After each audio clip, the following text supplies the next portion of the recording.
योग गुरु बाबा रामदेव की गुंडागर्दी एक बार फिर से सामने आई है। खुलेआम कैमरे के सामने पत्रकार को सवाल ना पूछने की धमकी देते बाबा नजर आए और उनके मना करने के बाद भी जब पत्रकार ने सवाल पूछा तो बाबा ने पत्रकार को खुलेआम बहुत बुरे अंजाम भुगतने की धमकी दे डाली। मोदी सरकार में भरपूर संरक्षण प्राप्त बाबा रामदेव की खुलेआम गुंडागर्दी सामने आई है। एक कार्यक्रम के दौरान बाबा रामदेव से जब मीडिया ने उनके महंगाई को लेकर के दिए गए पुराने बयान को लेकर के सवाल किया तो लाला रामदेव भड़क गए और गुंडागर्दी पर उतारू हो गए। पतंजलि आयुर्वेद की सर्वे सर्वा को पत्रकार ने उनका एक पुराना बयान याद दिलाया, जहां वो मोदी सरकार के आने के पहले महंगाई की वकालत करते हुए नजर आ रहे थे। इस पुराने बयान को जब पत्रकारों ने याद दिलाया और सवाल दाग दिया तो बाबा रामदेव अपना आपा खो बैठे। पत्रकार ने रामदेव से पेट्रोल डीजल के बढ़ रहे दामों पर सवाल पूछा तो वो आग बबूला हो गए। अपने पुराने बयानों से पलटी मारते हुए पलटू रामदेव ने कहा कि हाँ मैंने कहा था, आप क्या कर सकते हो, ऐसे सवाल दोबारा मत पूछो। क्या मैं तेरे प्रश्नों का उत्तर देने के लिए कोई ठेकेदार बैठा हूँ? तू जो भी पूछे और मैं उसका उत्तर दूं। जब पत्रकार ने फिर से सवाल किया और कहा कि आपने सभी टीवी चैनलों पर ऐसी बाइट दी थी तो रामदेव ने पत्रकार की ओर इशारा करते हुए कहा कि मैंने दी थी और अब नहीं देता, कर ले क्या करेगा, चुप हो जा और इसके आगे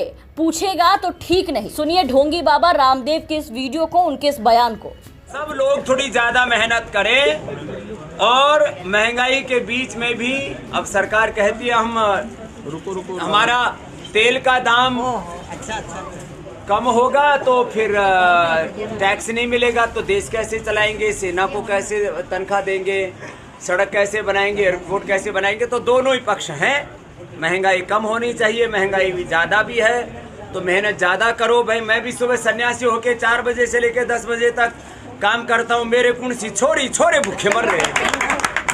तो ऐसे लोग कमाई। बाबा जी आपने तो टीवी चैनल पर यह कहा था कि कौन सी सरकार आपको चाहिए, 40 रुपए पेट्रोल वाली सरकार, 300 रुपए सिलेंडर वाली सरकार। बाबा जी अच्छे भी कहा, कुछ आप ही ने कहा था सरकार बनी थी, आपने कहा था कि नहीं कहा था? बाबा जी मैंने कहा था, पूछ पड़ेगा मेरी। बाबा जी आपकी कंपनी पतंजलि, बाबा जी आपकी कंपनी पतंजलि ऐसे जाता है ना आदमी को ना। बाबा जी आप ही ने कहा था। अरे आदमी को मैं कह रहा भाई ऐसे प्रश्न मत पूछो। बाबा जी मैं तेरे प्रश्नों का उत्तर देने के लिए कोई ठेकेदार है कि तू जो भी पूछा मैं उसका उत्तर दूं।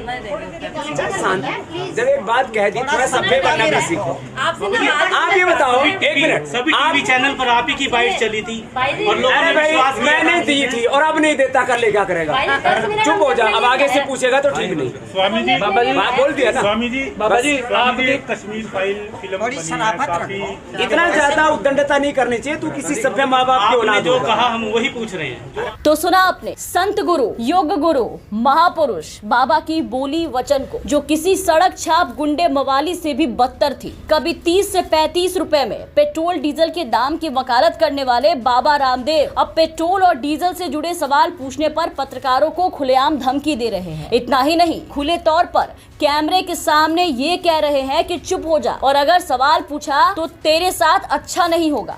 और ये भगवाधारी, इस तरीके की भाषा का इस्तेमाल करने वाला खुद को बाबा कहता है, खुद को स्वामी कहता है, खुद को संत भी कहता है और खुद को योग गुरु भी कहता है। लेकिन ये स्वामी बाबा के वेश में छिपा एक बहरूपिया व्यापारी है जो योगा के नाम पर मोदी सरकार के राज में एक बड़ा बिजनेस चलाता है, लाखों करोड़ों कमाता है, पूरी सिक्योरिटी के साथ चलता है और लोगों को खुलेआम धमकी देता है, पत्रकारों को भी धमकाता है। कभी यही बाबा राजनीति में सक्रिय होने के लिए अन्ना हजारे के नई दिल्ली रामलला मैदान में जाकर सो जाते थे और एक दिन आधी रात को जब पुलिस लाठियां लेकर आती थी तो अपना चोला फेंककर यही क्रांतिकारी बाबा सफेद कपड़ों में रणछोड़दास हो जाते थे। कभी हाथी पर बैठकर साधुओं को योग सिखाते हुए मुंह के बल गश खा जाते थे और अब तो पलटू राम अपने ही बयानों से पलटी भी मारने लगा है। ब्लड प्रेशर पर कंट्रोल करने पर ज्ञान देने वाले रामदेव का ज्ञान खुद पर नहीं चला और पत्रकारों के तीखे सवाल सुनते ही बाबा का बीपी हाई हो गया। बाबा बौखला गए, सवालों को सुनकर तिलमिला गए और पत्रकार को चुप ना रहने पर ठीक ना होने की धमकी दे बैठे। इस बहरूपिया के ऐसे बयान और दिन पर दिन गुंडागर्दी के सामने आ रहे वीडियोस को देखकर ये सवाल उठता है कि क्या बाबा रामदेव को रोकने का उपाय है या फिर नहीं। मोदी सरकार में औरों भगवादारियों की तरह खूब संरक्षण प्राप्त बाबा रामदेव दिन पर दिन बेलगाम होता जा रहा है। Bureau report, the VPN TV.